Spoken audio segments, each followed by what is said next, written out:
Thank you for joining us. I'm going to kick things off by asking, and this is really, I suppose, for Craig and Stephen, how much did you guys know about this story? And I suppose there are particular challenges with this story in terms of there being multiple versions of the truth, would you say? So how do you begin that process of filtering those truths? An excellent question for Stephen.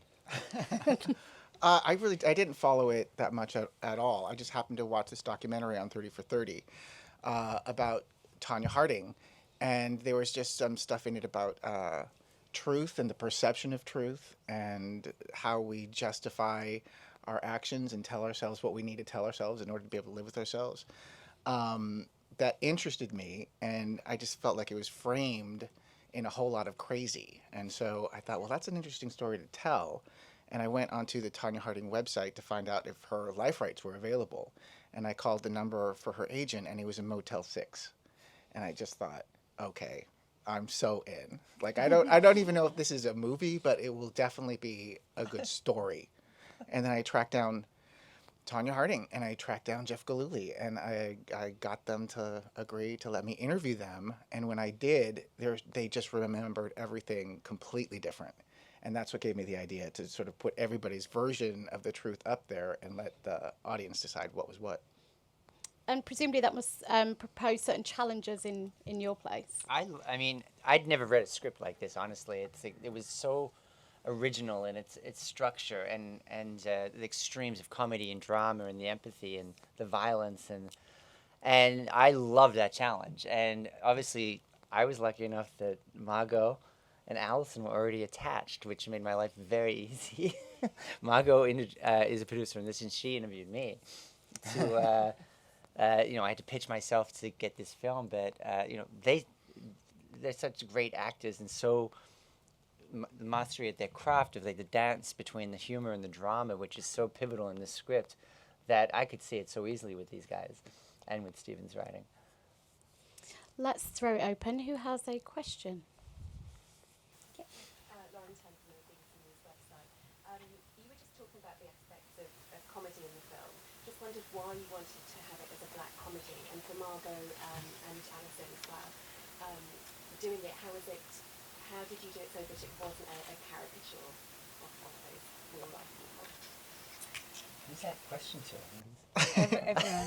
I mean, to answer that last bit you said, it was it's actually very liberating having the real life people be so well documented that we could actually, I think we tend to kind of draw it in and not want to exaggerate when we're portraying something on screen, but actually real life happens to be a lot more insane than what we do in the films most of the time. And I think if we had told Allison to put on a fur coat and have a bowl haircut and have a bird on her shoulder, maybe she thought we were pushing it or something. But when you've got the actual footage of Lavana wearing exactly that and saying those exact things, it is kind of liberating as the actor to know that you can go real big and it's still the truth of the situation. So that was very liberating having the real life people documented so well. And but the stakes are very high, and I find when things tend to be funny, whether it's a drama or comedy, the stakes are very high. And I think for Lavana, she wanted her daughter to be successful in this in the figure skating world. She wanted it really badly, and so when Jeff Gillespie got in the way, or the figure skating community didn't embrace her daughter, she was enraged, and I had to ground her in reality to flush her out, so she wasn't just a monster. She was a woman who had probably been disappointed at every turn in her life. Probably a woman who was abused. I didn't get to speak to the real woman, but I approached her as if any other role as an actress. You have to make it make sense to you and make her choices make sense to you. Why would she behave like this? Why would she do this? Why would she do that? Which was really fun to do, and the humor comes out of the juxtaposition of the different viewpoints smashed up next to each other. It's just shocking to see, Lavana throw a knife at Tonya, and then you cut to her saying, what family doesn't have their ups and downs, and just minimalizing this just unbelievable, terrifying abuse. Did I answer that question? I remember what the I original one was. sometimes go. Stephen didn't say anything. You Yeah, said I thought something. I actually thought the story was really funny, and I thought it was really tragic, and I thought it was really crazy. And I didn't see why I had to just choose one. I felt like that's life. Life's never just one thing. You know, it's everything at a time, and it's really messy. And I wanted the screenplay to reflect that. And there's inherent humor, and obviously the circumstances of these events that we're all so familiar with, and they're so outrageous, some of the situations. So I think I love that we have that already going into it, and the audience has that. But to be able to re-examine that and surprise the audience and show that you actually care for these characters, because they're real people with real stakes in this absurdity of events that's going on. So I think that was the challenge that was exciting, that you'll come into this with a judgment and preconceived notions about Tonya and the incident, and by the end of it, hopefully you have some empathy.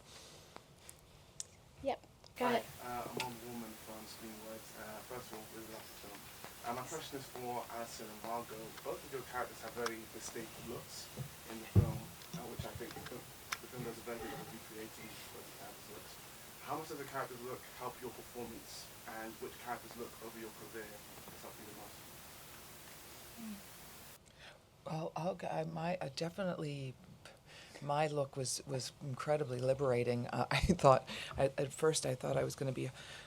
I went through 3 hours of makeup, for the direct-to-dress scenes of Levana's. The old age makeup was like 3 hours, and then the incredible wig and the costumes by Jennifer Johnson, a brilliant costume designer, having that fur coat, and then me auditioning 3 birds and picking that bird. And when I saw the final look, I felt like I'd stepped out of a Diane Arbus photograph or something. It was just extraordinary, and I felt so empowered by that look. I didn't feel as horrified as I thought I would be. Like, I'm going to see myself look so old, and I was like, I think I look better there than I do right now. I don't know. I was like, I loved it. I loved it. It made me confident in my choices as an actress in that role. I just felt like I didn't care what anybody thought about. I've earned the right to sit here, and I'm going to tell you my story, and you're going to listen to me, and you're going to be like, I loved it. So, yay. Yeah, it helps so much with every character. I just need to not look or sound like myself in order to not feel like myself and be able to act like someone else. And so hair, makeup, and costumes for me is a huge step in finding the character and the dialect. Because I'm Australian, I always act in a different accent, and I never sound like myself. And it's so much easier to remove myself and make sure that my own reactions and life experiences aren't dictating the way I'm playing this character. That's important to me. Okay, we're going to go Nat, and then we'll go there. Hi, I'm Natalie Jameson from Electromedia, which champions women in film.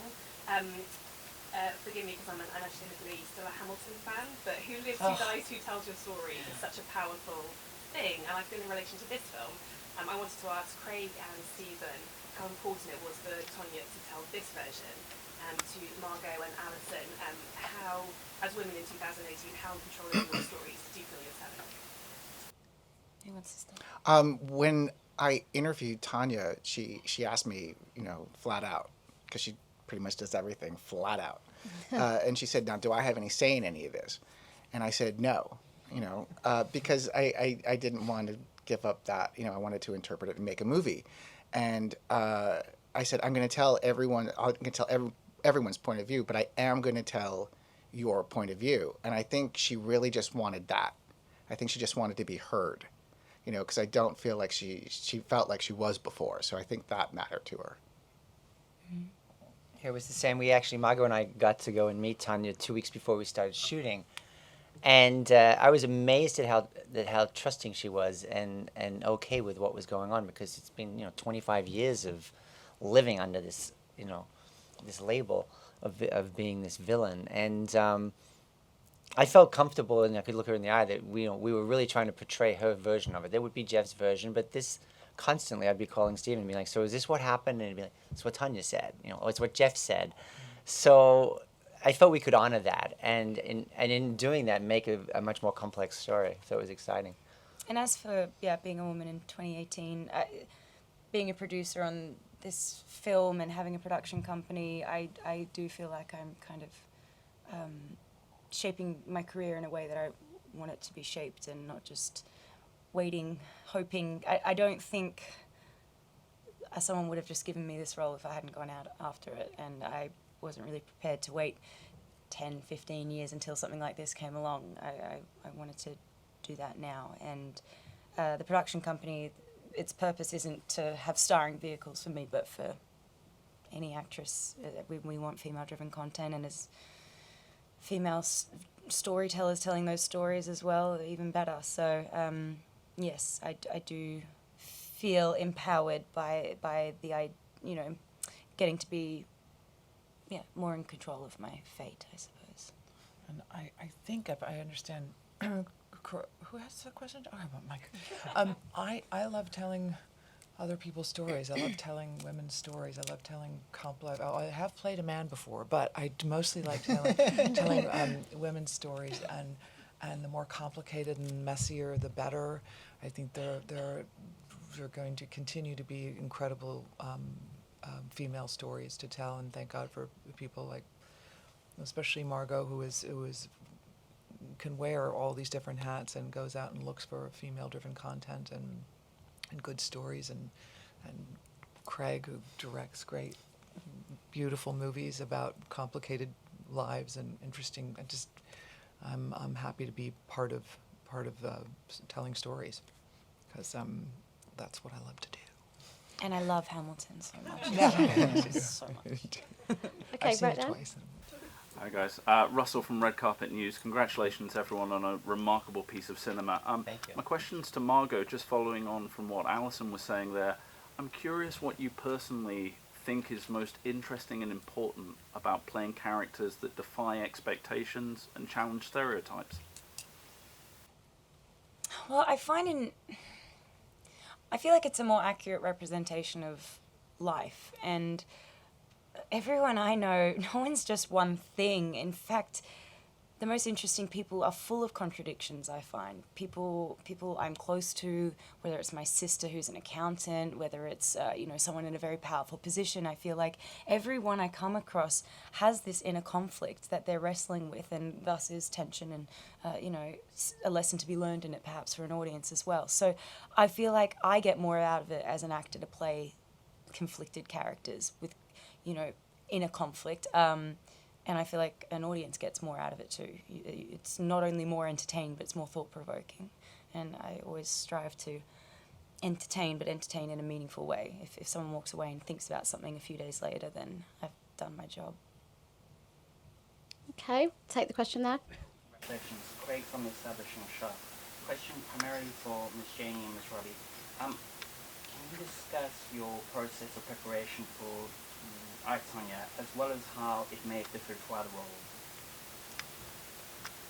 I mean, I kind of approach all my characters and all the projects I do in a somewhat similar way. It varies depending on the character and the project and all that kind of stuff, but I do a lot of prep work, and I have certain things I need to do in order to feel prepared enough to walk into set. Timelines, backstories, dialect coaching, acting coaching. The thing I did differently with Tonya is I worked with a movement coach. I hadn't done that before, who incorporated a lot of Alexander technique and animal work, and I hadn't done that before. I didn't go to drama school, so there's, I'm always trying to learn something new. So that was new to this process and really helped with finding the physicality of Tonya. I love, I love to get,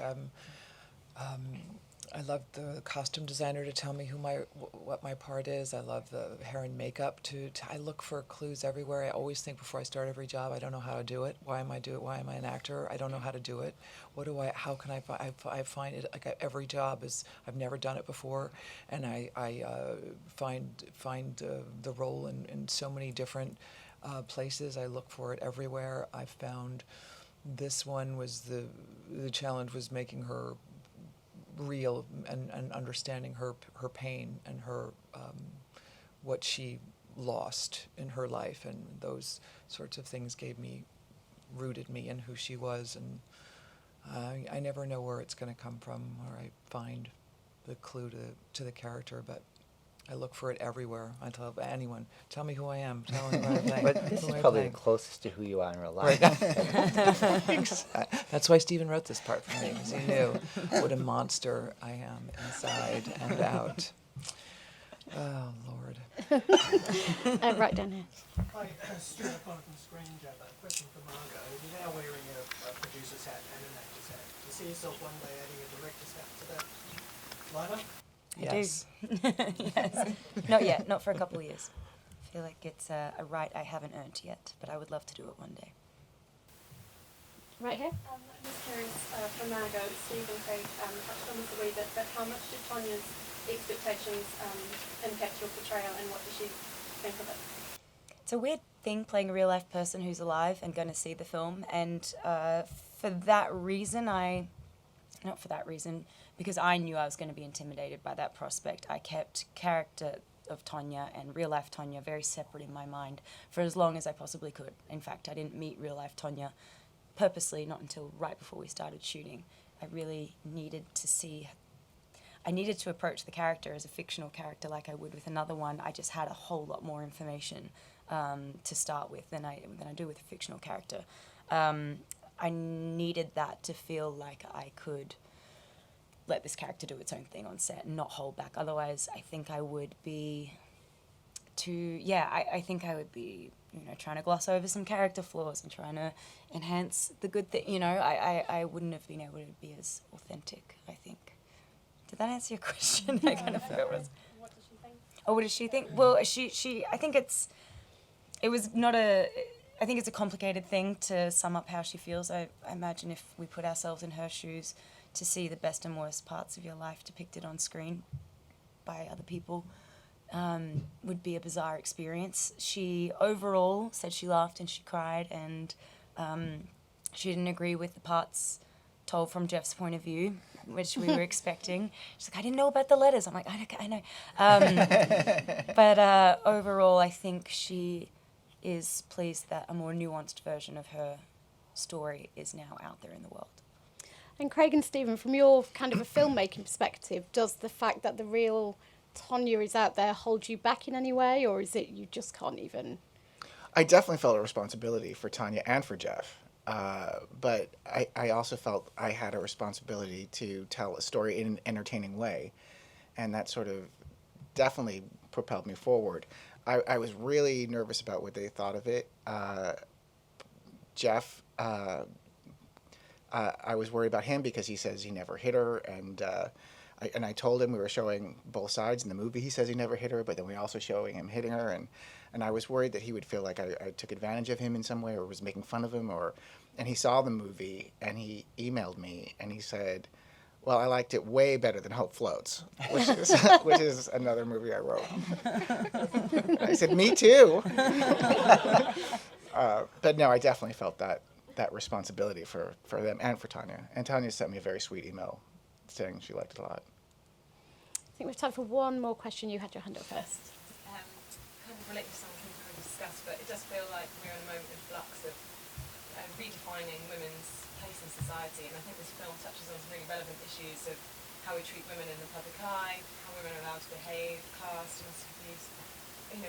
What do you think this film has to say, or what do you think people might take away from it and make it happen?